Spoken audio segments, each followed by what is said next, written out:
Pak Okto, apa kabar? Selamat sore Pak John, kabar baik di sini Pak John. Baik. Boleh saya minta Pak Okto untuk perkenalkan diri? Terima kasih Pak John, nama saya Okto Manik. Saya Minister Konsuler Fungsi Protokol Konsuler di KBRI Washington DC. Mungkin itu yang saya perkenalkan Pak. Oke. Ini barusan kita dapat kabar dari Ibu Chandra Wawaruntu mengenai pejabat yang pernah kerja di KBRI Washington DC. Boleh cerita dikit tentang apa yang terjadi? Terima kasih Pak John. Saya juga sudah melihat dari KBRI News mengenai berita Chandra Wawaruntu interview. Kami memahami keprihatinan Chandra Wawaruntu, warga negara Amerika Serikat, diaspora Indonesia, dan saat ini bekerja sebagai penasihat Presiden Obama bidang advokasi human trafficking. Jadi pada saat yang bersamaan kami sebenarnya menyesalin Pak Bro, kenapa Chandra Wawaruntu itu tidak melakukan klarifikasi lebih dahulu secara formal kepada KBRI. Jadi ada informasi yang tidak pas mungkin menurut kami. Itu Pak John. Jadi itu karena seperti Bapak John ketahui, mungkin teman-teman ketahui bahwa perlindungan WNI menjadi prioritas utama seluruh perwakilan Indonesia di luar negeri. Itu merupakan instruksi dari Presiden dan Menteri Luar Negeri. Jadi itu nggak harga mati bagi kami, perlindungan WNI. Jadi dalam kaitan ini memang yang berperkara baik korban maupun pelaku adalah kedua-duanya warga negara Indonesia. Kami sebagai KBRI berkepentingan dan berkewajiban untuk melindungi baik korban maupun pelaku. Nah, kalau dilihat dari pelaku, mungkin saya sampaikan bahwa yang bersangkutan memang waktu itu bekerja sebagai local staff di KBRI. Saya ingatkan lagi ya, ini local staff di KBRI Washington DC. Sedangkan pelaku pada waktu itu adalah bekerja di diplomat kedutaan Arab Saudi dan datang ke KBRI minta pertolongan. Pada saat itu local staff kita memberikan bantuan untuk menampung. Jadi sekali lagi saya sampaikan bahwa yang bersangkutan bukan diplomat. Dia bukan diplomat Indonesia, tapi ada local staff yang bekerja di KBRI. Saudara Budi ya, aliasnya itu. Apakah Pak Budi itu WNI atau warga negara lain? Pak Budi itu adalah WNI yang bekerja sebagai local staff. Local staff, oke. Okay. Yeah. Jadi kerja di local staff sebagai local staff pada itu di pelayanan konsuler. Di pelayanan konsuler, jadi kebetulan dia datang, dibantu, dan karena orang melarikan sementara ditampung di rumah yang bersangkutan. Dan yang bersangkutan bersedia. Itu awal cerita dari sampai terjadinya kasus dimaksud. Apakah Pak Okto tahu yang kejadian waktu dia memberi tempat di karyawan? Okay. Apakah ada sesuatu yang terjadi di situ yang bikin ini jadi problem? Sebenarnya nih Pak, pada waktu itu kedatangan yang bersangkutan adalah Agustus 2005. Sekitar 11 tahun yang lalu ya Pak ya, 2005. Jadi datangnya itu pada tahun 2005 Agustus. Jadi saya belum bekerja di sini, saya mungkin lagi di somewhere ya. Nah, pada waktu itu yang bersangkutan datang dan ditampung sementara di tempat yang bersangkutan. Akhirnya yang bersangkutan ada semacam kesepakatan lisan untuk tinggal di rumah lokal staf yang bersangkutan dan bekerja selama 7 tahun. Dan dengan ada kesepakatan gaji atau apa gitu Pak. Oke. Apakah yang karyawan bilang Pak Budi gitu ya, apakah masih ada di Amerika atau sudah pulang? Kami pada waktu itu putuskan atas keputusan tim kepegawaian KBRI Washington dan persetujuan dari Kementerian Luar Negeri Jakarta, kami memberhentikan pelaku sebagai pegawai KBRI. Nah, sekarang posisi saya tidak pernah berjumpa secara fisik dengan yang bersangkutan. Waktu berhentikan itu dengan sebab apa gitu? Kami melihat bahwa yang bersangkutan mau berkonsentrasi untuk menyelesaikan kasus yang bersangkutan. Jadi kalau kita lihat dari kasusnya Pak, sebenarnya ini ada dua hukum yang berlaku ya, hukum perdata dan pidana. Kalau hukum perdata itu adalah hubungan antara orang perorangan, antara pelaku dengan korban. Dan hal ini telah dilakukan kesepakatan secara damai, out of court yang berlaku di Amerika Serikat. Jadi out of court ini telah dilakukan, dan pada April 2015 pengadilan Maryland telah mencabut kasus perdata yang bersangkutan, pertikaian antara pelaku dan korban antara kedua WNI ini. Jadi dengan kompensasi sejumlah uang telah dibayarkan kekurangan gaji yang bersangkutan selama bekerja. Jadi secara perdata kasus yang bersangkutan antara Budi dengan korban telah selesai secara perdata dan telah dicabut tahun April 2015. Jadi case-nya udah close untuk kasus perdatanya. Jadi bagi kami kedua WNI ini sudah menyelesaikan dengan baik.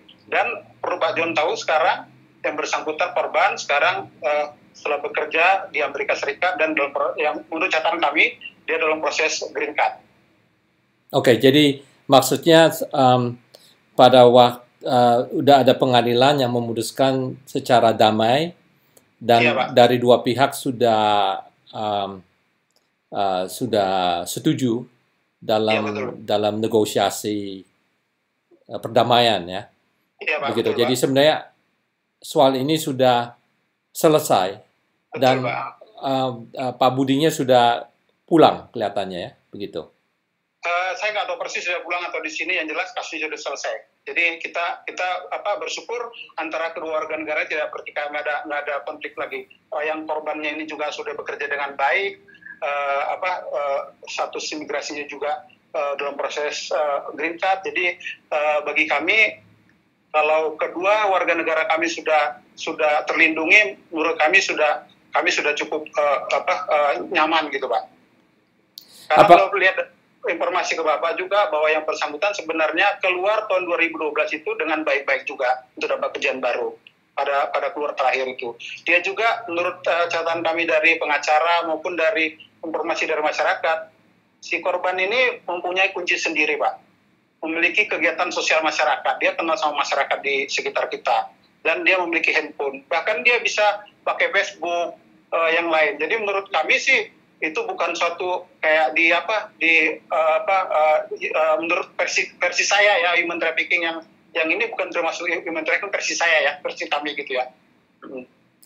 Apakah Deplu sudah tahu mengenai hal ini? Ya, kami selalu konsultasi ke Kementerian Luar Negeri mengenai kasus ini karena ini terkait dengan perlindungan warga dan kebetulan yang bersangkutan bekerja di KBRI. Jadi kita selalu melakukan konsultasi ke Jakarta. Selain itu Pak, ada kasus pidananya ini. Nah, pidana itu kasus pidana kan antara orang perorangan dengan negara. Orang perorangan adalah sini pelaku dan negara sini negara Amerika Serikat. Nah, tuntutannya dilakukan oleh Kejaksaan Amerika Serikat itu adalah alien harboring. Jadi menampung individu yang ilegal di rumah yang bersangkutan. Nah, ternyata di sini itu merupakan tindak kriminal pidana, Pak. Menampung orang ilegal di rumah kita dalam jangka waktu yang agak panjang. Itu yang menjadi tuntutan pidananya. Nah, dalam proses pidana ini kami tidak, baik pemerintah Amerika maupun pemerintah Indonesia tidak bisa mencampurin intervensi terhadap urusan proses hukum pidananya. Oke.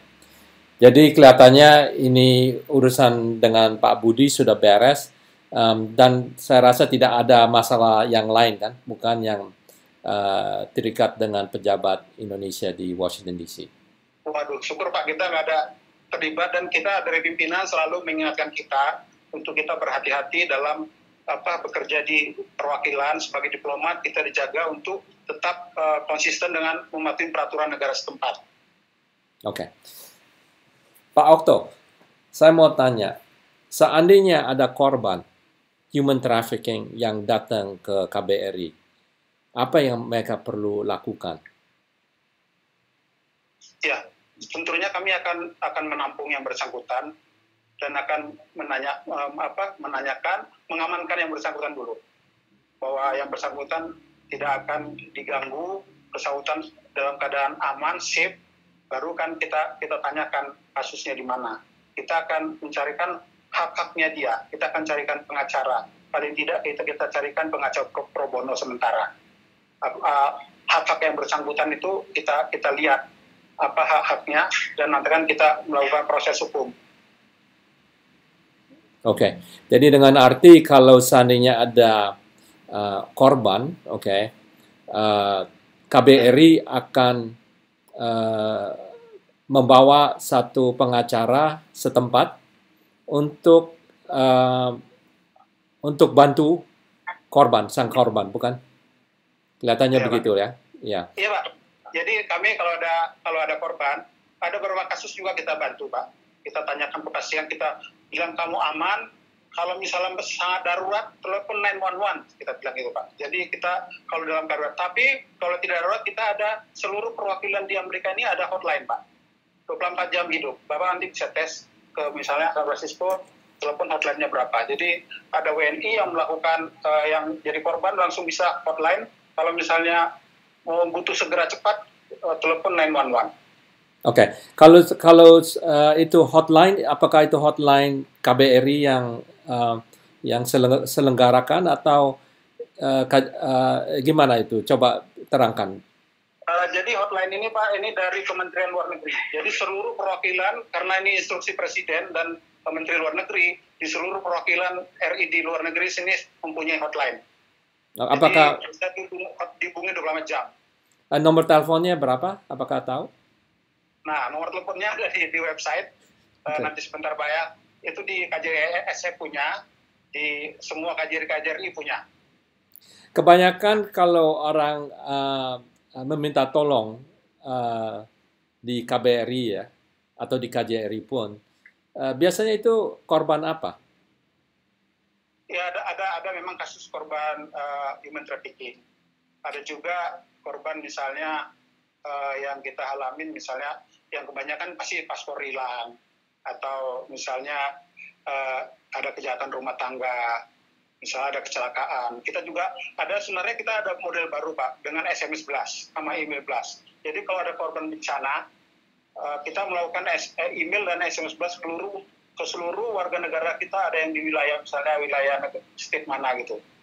Jadi apabila korban, misalnya ada korban penembakan, ada daerah wilayah yang ada penembakan massal, kita langsung kirim SMS blast untuk berhati-hati, hubungin kita, kalau apa itu Pak. Maksud saya sebenarnya lebih ke korban perdagangan manusia. Biasanya apa yang dapat kasus apa yang biasanya dibawa di KBRI? Yang sering dibawa?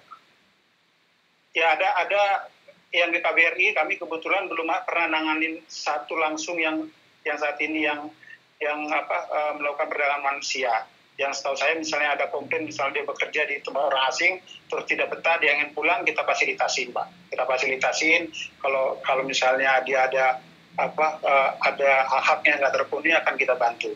Tapi kalau dia memang hanya pengen pulang, kita bantu untuk memulangkan yang bersangkutan. Gitu Pak. Oke. Biasanya kan kalau pergi KBRI itu bagian mana? Bagian konselor? Atau bagian konselor? Oke, baik. Ada kesan-kesan apa yang Pak Okto ingin beri?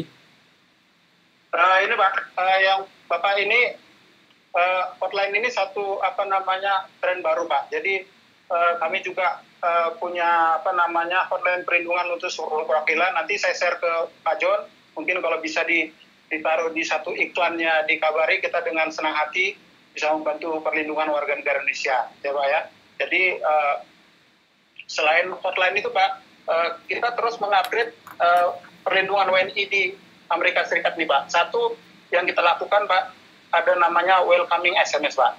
Jadi orang Indonesia yang begitu tiba ke Amerika sini, dia akan menerima welcoming SMS dan nomor hotline yang akan bisa dihubungin jika terjadi sesuatu.